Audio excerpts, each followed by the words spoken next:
ایک حکیم صاحب ہوا کرتے تھے جن کا مطب ایک پرانی سی عمارت میں ہوتا تھا۔ حکیم صاحب روزانہ صبح کو مطب جانے سے قبل بیوی کو کہتے کہ جو کچھ آج کے دن کے لیے تم کو درکار ہے ایک چٹ پر لکھ کر دے دو۔ بیوی لکھ کر دے دیتی۔ آپ دکان پر آ کر سب سے پہلے وہ چٹ کھولتے، بیوی نے جو چیزیں لکھی ہوتی ان کے سامنے ان چیزوں کی قیمت درج کرتے، پھر ان کا ٹوٹل کرتے، پھر اللہ سے دعا کرتے کہ یا اللہ، میں صرف تیرے ہی حکم کی تعمیل میں تیری عبادت چھوڑ کر یہاں دنیا داری کے چکروں میں آ بیٹھا ہوں۔ جو ہی تو میری آج کی مطلوبہ رقم کا بندوبست کر دے گا میں اسی وقت یہاں سے اٹھ جاؤں گا۔ اور پھر یہی ہوتا۔ کبھی صبح کے 9:30 بجے 10 بجے حکیم صاحب مریضوں سے فارغ ہو کر واپس اپنے گاؤں چلے جاتے۔ ایک دن حکیم صاحب نے دکان کھولی، رقم کا حساب لگانے کے لیے چٹ کھولی تو وہ چٹ کو دیکھتے کے دیکھتے ہی رہ گئے۔ ایک مرتبہ تو ان کا دماغ گھوم گیا، ان کو اپنی آنکھوں کے سامنے تارے چمکتے ہوئے نظر آ رہے تھے، لیکن جلد ہی انہوں نے اپنے اعصاب پر قابو پا لیا۔ آٹے دال وغیرہ کے بعد بیگم نے لکھا تھا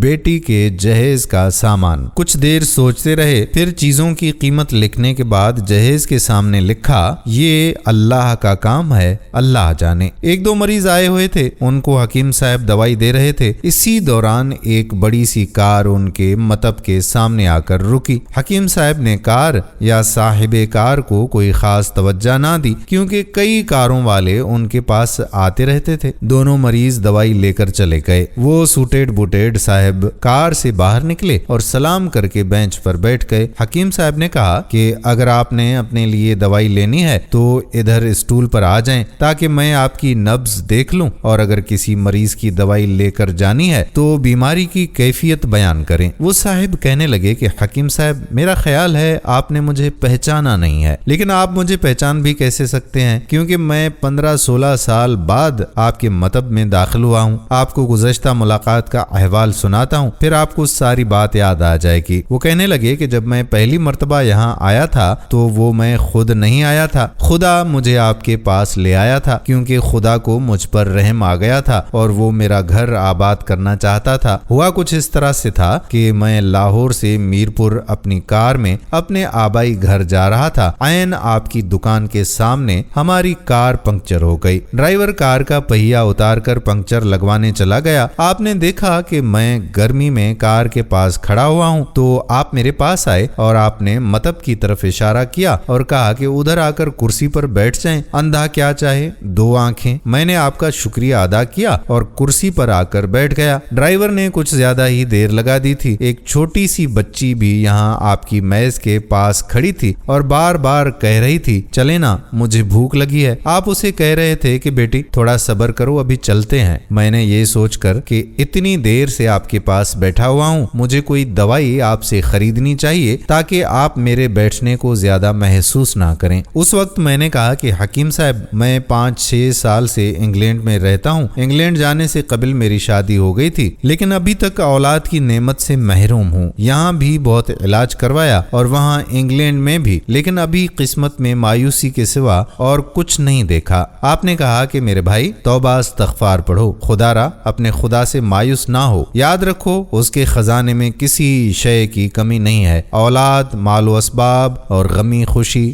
زندگی موت، ہر چیز اسی کے ہاتھ میں ہے۔ کسی حکیم یا ڈاکٹر کے ہاتھ میں شفا نہیں ہوتی اور نہ ہی کسی دوا میں شفا ہوتی ہے۔ شفا اگر ہونی ہے تو اللہ کے حکم سے ہونی ہے، اولاد دینی ہے تو اسی نے دینی ہے۔ مجھے یاد ہے کہ آپ باتیں کرتے جا رہے تھے اور ساتھ ساتھ پڑیا بناتے جا رہے تھے۔ تمام دوائیاں آپ نے 2 حصوں میں تقسیم کر کے 2 لفافوں میں ڈالیں۔ پھر مجھ سے پوچھا کہ آپ کا نام کیا ہے؟ میں نے بتایا کہ میرا نام محمد علی ہے۔ آپ نے ایک لفافے پر محمد علی اور دوسرے پر بیگم محمد علی لکھا۔ پھر دونوں لفافے ایک بڑے لفافے میں ڈال کر دوائی استعمال کرنے کا طریقہ بتایا۔ میں نے بے دلی سے دوائی لے لی کیونکہ میں تو صرف کچھ رقم آپ کو دینا چاہتا تھا، لیکن جب دوائی لینے کے بعد میں نے پوچھا کہ کتنے پیسے؟ آپ نے کہا کہ بس ٹھیک ہے۔ میں نے زیادہ زور ڈالا تو آپ نے کہا کہ آج کا کھاتا بند ہو گیا ہے۔ میں نے کہا کہ مجھے آپ کی بات سمجھ نہیں آئی۔ اسی دوران وہاں ایک اور آدمی بھی آ چکا تھا۔ اس نے مجھے بتایا کہ کھاتا بند ہونے کا مطلب یہ ہے کہ آج کے گھریلو اخراجات کے لیے جتنی رقم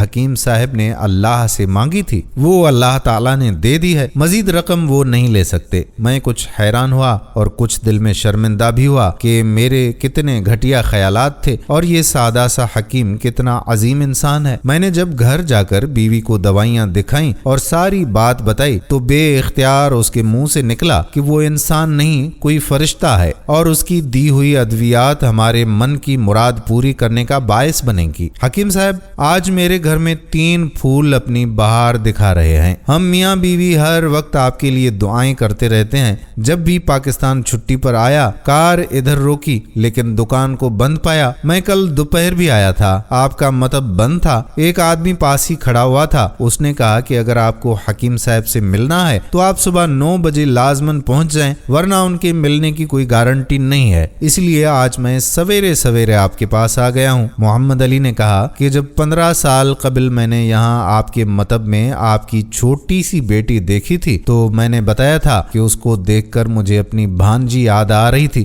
حکیم صاحب ہمارا سارا خاندان انگلینڈ سیٹلڈ ہو چکا ہے، صرف ہماری ایک بیوہ بہن اپنی بیٹی کے ساتھ پاکستان میں رہتی ہیں۔ ہماری بھانجی کی شادی اس ماہ کی 21 تاریخ کو ہونا تھی۔ اس بھانجی کی شادی کا سارا خرچ میں نے اپنے ذمے لیا تھا۔ 10 دن قبل اسی کار میں اسے میں نے لاہور اپنے رشتہ داروں کے پاس بھیجا کہ شادی کے لیے اپنی مرضی کی جو چیزیں چاہے خرید لے۔ اسے لاہور جاتے ہی بخار ہو گیا لیکن اس نے کسی کو نہ بتایا۔ بخار کی گولیاں وغیرہ کھاتی اور بازاروں میں پھرتی رہی۔ بازار میں پھرتے پھرتے اچانک بے ہوش ہو کر گر پڑی۔ وہاں سے اسے ہسپتال لے گئے۔ وہاں جا کر معلوم ہوا کہ اس کو 104 ڈگری بخار ہے اور یہ گردن توڑ بخار ہے۔ وہ بے ہوشی کے عالم میں ہی اس جہان فانی سے کوچ کر گئی۔ اسی کے فوت ہوتے ہی نہ جانے کیوں مجھے اور میری بیوی کو آپ کی بیٹی کا خیال آیا۔ ہم میاں بیوی نے اور ہماری تمام فیملی نے یہ فیصلہ کیا ہے کہ ہم اپنی بھانجی کا تمام جہیز کا سامان آپ کے ہاں پہنچا دیں گے۔ شادی جلد ہو تو اس کا بندوبست خود کریں گے اور اگر ابھی کچھ دیر ہے تو تمام اخراجات کے لیے رقم آپ کو نقد پہنچا دیں گے۔ آپ نے نہ نہیں کرنی، آپ اپنا گھر دکھا دیں تاکہ سامان کا ٹرک وہاں پہنچایا جا سکے۔ حکیم صاحب حیران اور پریشان یوں گویا ہوئے، کہنے لگے کہ محمد علی صاحب آپ جو کچھ کہہ رہے ہیں مجھے سمجھ نہیں آ رہا، میرا اتنا دماغ نہیں ہے۔ میں نے تو آج صبح جب بیوی کے ہاتھ کی لکھی ہوئی چٹ یہاں آ کر کھول کر دیکھی تھی تو مرچ مسالے کے بعد جب میں نے یہ الفاظ پڑھے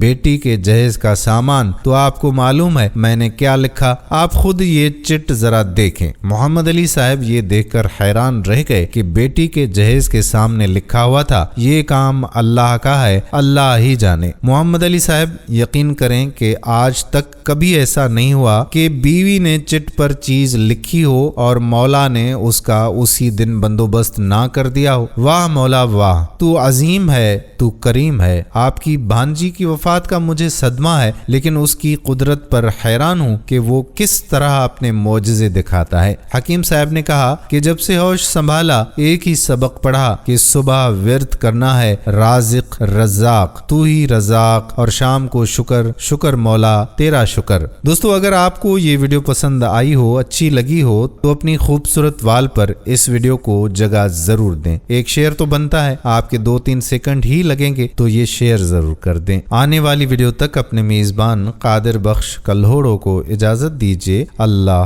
حافظ۔